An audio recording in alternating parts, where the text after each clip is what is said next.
A reading from the book When the Spirit Moves, 7 Decades of Divine Interventions by Vincent Goddard.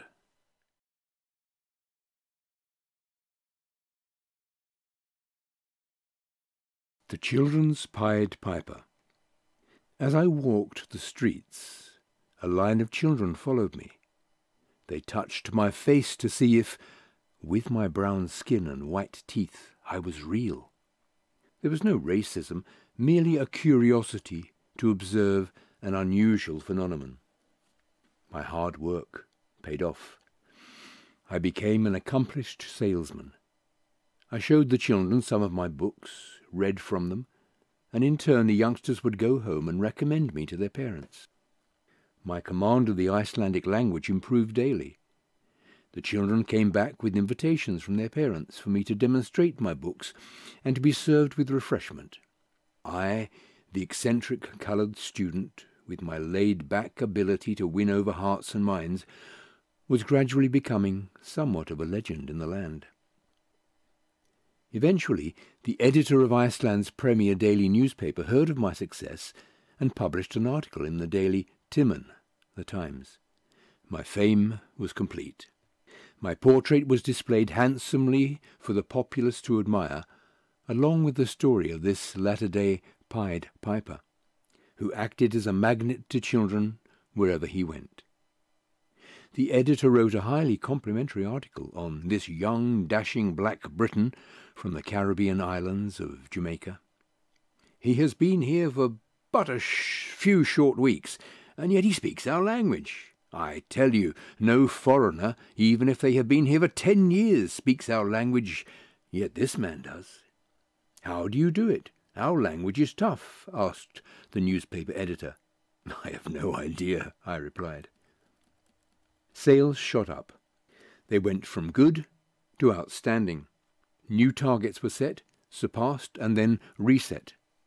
Somewhere, I just knew that my God was smiling in approval. The more the Lord smiled, the more the sun emerged and burst through, the more success came my way. Iceland had adopted me and taken me to her bosom. Life during that summer was one long, blissful experience of a young man who had dedicated his life to serving God. Every door opened to me with a welcome greeting. Come on in, Jamaica. Come on in, Africa. Join us for lunch. You are most welcome. On the table was the biggest scrumptious salmon I had ever seen. I spent 4 summers in what became my second home. On one occasion I was privileged to be introduced to the country's former Prime Minister. Wherever I went, hearts were receptive, ears hearkened, dinner tables prepared, cod, salmon, and more cod.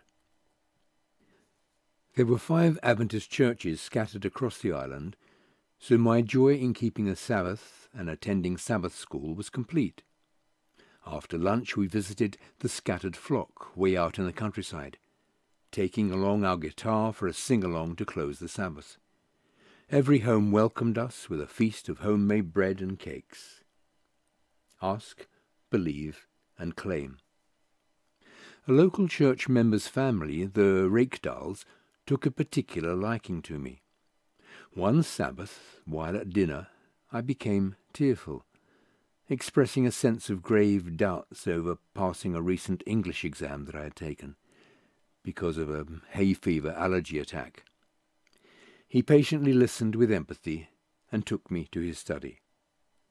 Sitting me down, he listened intently while doubting Thomas poured out his woes. For a moment there was silence in the room. Suddenly Brother Rakedal got up, crossed the room, opened up a drawer, and, taking out a small container, came back to face the troubled youth. "Vincent," he said, "this is my promise box. There are here many of God's promises he has given to humankind over the ages. It does not hold all his promises, for that would need a box bigger than the earth itself." He lifted the lid and took out a small piece of paper, stretched out his arm and uttered 3 words, "Here, take one." I had never seen such a promise box before. I reached for the folded slip. From puzzlement, then resolution. "Go on, open it," he urged. Written in the folds was a single name, attached to which were 2 numbers, Matthew 21:22. "This is God's promise to you, Vincent," he said. "Take it with all your heart, all your soul, and all your mind. Forever it will go with you, and God will honour it." I took up his Bible and found the reference. Upon reading the text, doubt dissolved. "Whatsoever ye shall ask in prayer, believing, that ye shall receive." This promise dried my tears, and 2 men, one who knew so much of the world, and the one who was just beginning his long journey through life, knelt together and prayed.